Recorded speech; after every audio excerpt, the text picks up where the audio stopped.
What's going on, YouTube? Hey everyone, thank you so much for tuning into our channel. I'm Ty. I'm Katie. And we are Tktop Travel. And today we are reacting to 8 American things Britain doesn't even have a word for. Doesn't even have a word for So it? I don't know what this is going to be. I have no idea. So we're going to find out. Should be fun. Yeah. Let's check it out. Yeah. I'm loving the travel. Me too, and I'm loving the differences between Britain and the US. Yeah, let's check it out. So, okay, here we go. Let's roll. Very important for British people living in America, like me, to know the difference between the shoe brand and something else that Americans call a hush puppy before I put my foot in it, literally in the case of the shoe.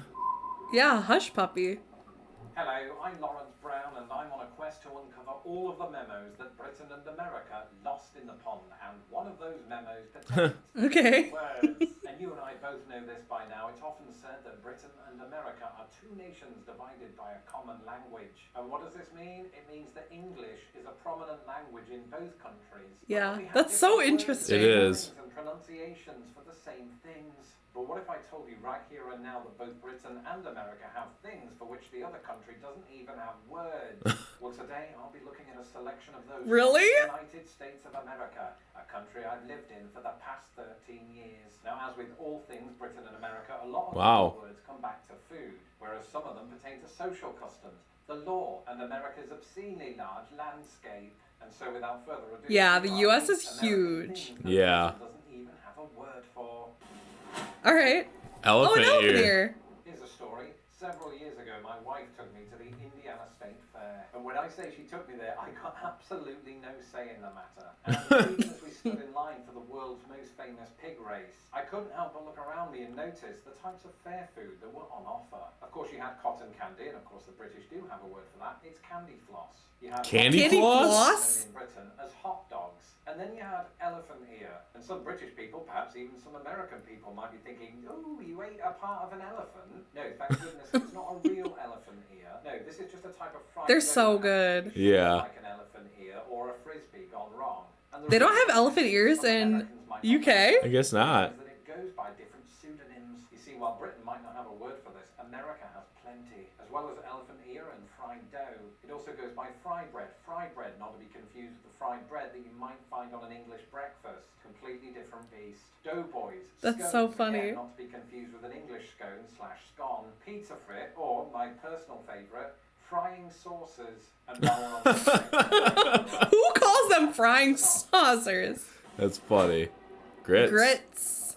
Ah yes, grits. Now on the face of it, grits sound absolutely awful. Because when I think of the word Yeah. grit, I think of two things. I think of grit to mean courage and resolve and strength of character, but usually sweat. Or grit as in small bits of stone or sand. Either way, I don't want to eat that. But it turns out that grit's a Southern American dish. They're like It's a type of Yeah. creamy. porridge. I Yeah. know what you're thinking, Britain. That's ridiculous, Lawrence. We do have a word for porridge, and it's porridge. This is a specific type of Porridge? Big deal in the southern United States. But in the unlikely event that you're Have you had moving grits? to the United States, Yeah. because Yeah. you want to live where grit is. Me But too. you don't want to move to the southern United States because you can't stomach 400-degree temperatures. In my experience, you can get grits here in the Midwest, and I assume other places in the United States. Second thoughts, it'd be easier just to stay in Britain and look up the recipe online. That's something you can't do so easily with this. Yes, What? PTE. Now, before I go any further, What is that? in the interest of not being demonetized, that I point out that this word is pronounced butte, and it's Oh, probably quite an appropriate butte? pronunciation because buttes are often beautiful, or at the very least, stunning. Now, some people might be thinking, get to the point, what on earth is a butte? Well, a butte is a very specific type of hill, and this specific type of hill is not commonly found in Hill? It's a type of hill that has a flat top and vertical or nearly vertical sides. This is in the US? Whoa. Valley in Arizona. Oh, I've never Tower seen in that. Wyoming, or to give it its official name, Richard Dreyfuss's mashed potato. And now there were 3 words into the list. Do you want me to go on to number 4? In other words, do you want some more? Do you want some more? Do you want some more? Well, bring it on. S'mores. S'mores. You see what I did there? When I first moved to the United States, They don't have s'mores in the UK? Must not have a name for it. Oh. And then somebody described the contents, and my love for them from that moment on only grew, just like my waistline. Of course, Americans know what a s'more is, but this is for my British viewers, i.e. my mum. An official s'more is a roasted marshmallow, right, stuck to a slab of chocolate, sorry for the noises. And together they are sandwiched between Yep. a graham cracker, right? And if you're wondering what a graham cracker is, it's similar to what the British would call a digestive biscuit, except it's square and Americans pronounce it gram. And because of the fried marshmallow Digestive element of all of this, biscuit. it's perfect to make one while you're camping. And you might be wondering, why is it called small with an apostrophe? Because it's a contraction of some more, meaning Some that my more. segue surprisingly made sense for once. Unlike this one, bring on the dogs. Car hop. Car hop. What is that? Ad. Skip ads. Car The hop? word car hop has nothing to do with dogs because that would be. I don't know what a car hop is. Furthermore, a car hop Isn't it like a parking lot? Hops because see previous comment. A car hop is somebody who's. Oh, Oh, yeah. like Sonic. While you're in your car. Now, of course, it's pretty well known that it's a big part of American culture to order food at the drive-thru, but that's not what I'm talking about. I'm talking about drive-ins. Drive-ins are a still lasting remnant of a bygone era here in the United States, where you park your car at the designated drive-in, the car hop comes to you. Yeah, they have that. Yeah. And then brings you your food. And you stay there in this exact same spot right next to the restaurant or cafe or whatever you want to call it. And I personally have come to consider this fine dining even in a Prius. Allow me to do a quick shout out to two that I've been to recently on my Route 66 journey. cool. I visited That's the cool. Inn in Braidwood, Illinois, and car hops serve me every now and again at Jean's Root Beer stand in Anderson, Indiana. And I am told that in some of the more snazzy quarters of the United States, there are even car hops on roller skates, but they're difficult to find because it's not the 80s anymore. Jaywalking. Oh, yeah. You may remember that I talked about this very topic a few months ago.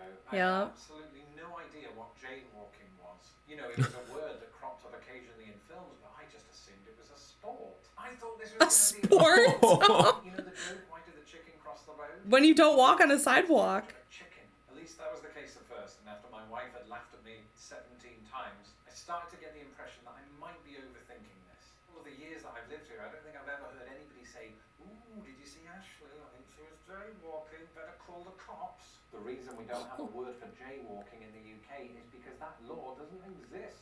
Oh. Despite our difficult relationship with rain and drizzle, we also don't have a word for this. Rain check. Rain check. Oh, really? Perhaps owing to the digital age in which RSVP Have to take a rain check. is done at the That's click. funny. Yeah. The word rain check is sadly one I haven't encountered very often since moving here. But I do remember it featuring a lot in American films in the 80s, so that's good enough for me. Basically, when somebody takes a rain check, it's to indicate that that person cannot accept the invitation right now, right? But they'd be happy to turn up in the future. And you might be thinking, why is it called a rain check? Does the coming together of people depend on whether or not it's raining?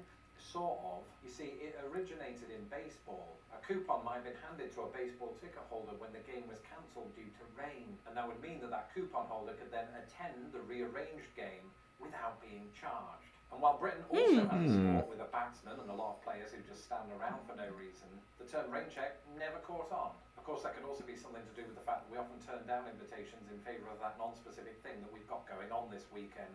Either way, Britain doesn't use... Interesting. Yeah, I never knew that. Doesn't use our final entry unless you're talking about shoes. A hush puppy. That's right, hush puppy, and to me, and admittedly to It's a millions food. of Americans, hush puppy was and is a brand of shoe. So it's very important for British people living in America, like me, to know the difference between the shoe brand and something else that Americans call a hush puppy before I put my foot in it. Literally in the case of the shoe, because in the US, and once again, particularly in the southern US, a hush puppy is, once again, another type of fried dough. Specifically, it's a ball about the size of a clementine of deep-fried cornmeal batter. And it sounds disgusting, but it's not. And if there was nobody around to keep an eye on me, I could happily eat 50 of them a day, but I'd no longer be alive. Put it this way, from experience, they do taste better than the shoe. And how do I know that? Because I was 11 years old once. That's it for this episode. Let me know in the comments below some other things. He's funny. Yeah, I like him. Word for I'm Lawrence Brown. You can follow me on Twitter at LostInThePondUS. Nice. Sweet. That was cool. Yeah, that was good. I like that. Wow. Jaywalking, Yeah. rain check. What else was there? What else was there? Elephant ear. Oh, yeah, elephant ear. Yeah. That was funny. What else do we have in here? Grits. Oh, yeah, grits. Yeah, interesting. Yeah. Things I would never have known that. No. Like, was it a thing? S'mores? S'mores, right? Yeah. Yeah. Cool. Yeah, cool. Awesome. Well, thank you so much for watching. Let us know in the comments down below what we should watch next on this travel channel. And also, what was your favorite part of this video? Yeah, we want to know. Yeah. And if it's your first time coming across our TK Top Travel channel, please give us a quick subscribe. Hit that notification bell to stay up to date because we come out with videos every single day. We can't wait to see you tomorrow. See you tomorrow. See ya.